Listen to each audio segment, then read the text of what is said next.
बिस्मिल्लाहिर्रहमानिर्रहीम। अस्सलाम वालेकुम। एक्सरसाइज नंबर 2.4 में क्वेश्चन नंबर 4 को हम हल करेंगे और इसके बाद जो है वो क्वेश्चन नंबर 4 के अंदर पहले क्वेश्चन को और उसके बाद दूसरे क्वेश्चन को हल करेंगे।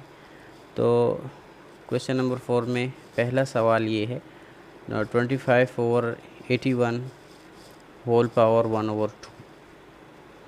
तो सबसे पहले हम यहाँ इसके जो बेस होते हैं उनको हम सिंप्लीफाई करेंगे। सिंप्लीफाई करने के लिए हम उसके फैक्टर मालूम करेंगे।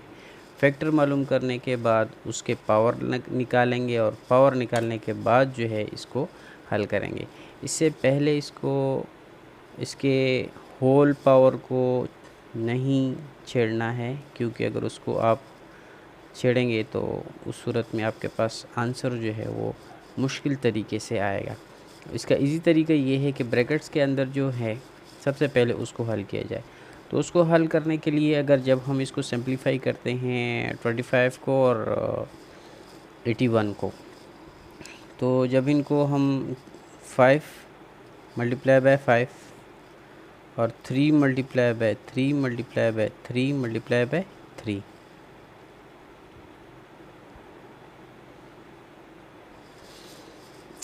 Whole power 1/2। इसको अब हम एक्सपोनेंशियल फॉर्म में लिखेंगे व इसको भी एक्सपोनेंशियल फॉर्म में लिखेंगे, जैसे इंडेक्स मेथड में लिखा करते हैं।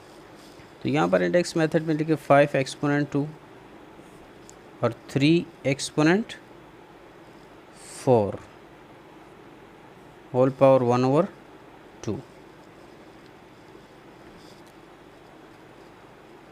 इसके बाद हम 5 power 2 whole power 1/2, 3 exponent 4 whole power 1/2, और यहाँ पर हमने 1/2 को इन दोनों के लिए अलग अलग लिख लिया है। अब जब दो पावर्स जमा हो जाती हैं, उनको जब हम रेस करते हैं पावर को सिंगल पावर में रेस करते हैं, तो दो पावर्स को आपस में मल्टीप्लाई करेंगे। तो जब हम इन दो पावर्स को मल्टीप्लाई करते हैं तो 5 2/2 बन जाएगा। 2 1 2 अपनी जगह पर आ जाएगा, और यहाँ पर आ जाएगा हमारे पास 4/2। ये दोनों तो एक दूसरे से कट गए और ये इस पे डिवाइड करें तो 2 आ जाता है। तो हमारे पास आ जाएगा 5 3 एक्सपोनेंट 2। तो 3 एक्सपोनेंट 2 को हम 5 और 3 स्क्वायर में भी लिख सकते हैं, इसलिए कि 2 स्क्वायर के इक्वल है नेट पावर। बाज़ लोग खामखा में अटक जाते हैं कि 3 एक्सपोनेंट 2 को जो है वो रेडिकल फॉर्म में लिख दिया। तो हम पहले भी बता चुके हैं कि 3 को अगर रेडिकल एक्सपोनेंशियल फॉर्म में लिखेंगे तो 3 एक्सपोनेंट 2 में लिखेंगे। अब अगर यहाँ पर मज़ीद हल नहीं हो रहा मसला, अब मज़ीद सिंप्लीफिकेशन की ज़रूरत नहीं है, तो इसको हम वापस रेडिकल फॉर्म में ले जाएंगे। तो रेडिकल फॉर्म में ले जाने की सूरत में हम 2 की जगह इसको स्क्वायर में ले लेंगे। क्वेश्चन नंबर 4 में सेक्शन 2 है हमारे पास AB exponent 1/b and 1/ab exponent 1/a। तो इसमें छोटा सा एक टर्म इस्तेमाल हुआ है, जैसा कि ये पहले पढ़ा भी जा चुका है, लेकिन बाज़ बच्चों के जहन में नहीं होता कि।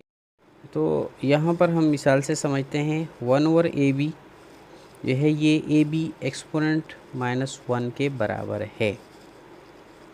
एक्सपोनेंट -1 के बराबर इसलिए है कि हम इससे पहले भी एक क्वेश्चन हल कर चुके हैं, क्वेश्चन नंबर 1। तो 1/ab मैंने आपको पहले भी बताया था कि जब आपका एक्सपोनेंट जो है वो माइनस होगा तो आपके बेस को डिनोमिनेटर के तौर पर लिखा जाएगा। अब अगर यहाँ पर ऑलरेडी डिनोमिनेटर के तौर पर लिखा हुआ है, तो इसको हम जो है AB -1 के तौर पर लिख सकते हैं। तो इसलिए यहाँ पर AB 1/b by A B -1 over 1/a लिख लेंगे।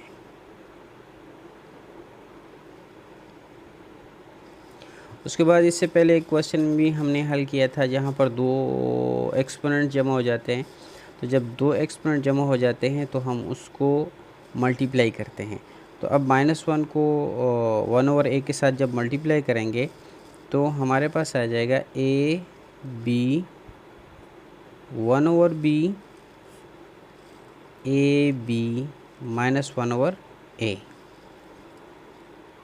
अब -1/a ए बी, अब आगे की बात तो आपको समझ में आ जाएगी। ए बी यहाँ पर भी सेम है, तो सेम बेस को जब डिवाइड किया जाता है तो उसको हम कॉमन ले लेते हैं। ए बी हमने कॉमन ले लिए इन दोनों में से। जब -1/a को ऊपर लेके जाएंगे तो ये प्लस हो जाएगा 1b + 1/a। ठीक है जी। अब इन दोनों को जमा करना है। इन दोनों को तो जमा करने के लिए हम इसका लेंगे एलसीएम। तो हमारे पास यहाँ पर एलसीएम आ जाता है b और a। जब b और a को b पर डिवाइड करते हैं तो हमारे पास सिर्फ a रह जाता है, और जब a पर डिवाइड करते हैं तो हमारे पास सिर्फ b रह जाता है। तो यहाँ पर लिख देंगे हम b, इसलिए कि इसको 1 के साथ मल्टीप्लाई करें तो वही आता है, इसे मज़ीद छेड़ने की ज़रूरत नहीं है।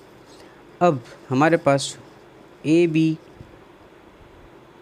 एक्सपोनेंट a + b/a आ गया। अब a को अलग से पावर दे दें और b को अलग से पावर दे दें, तो हमारे पास a एक्सपोनेंट a + b और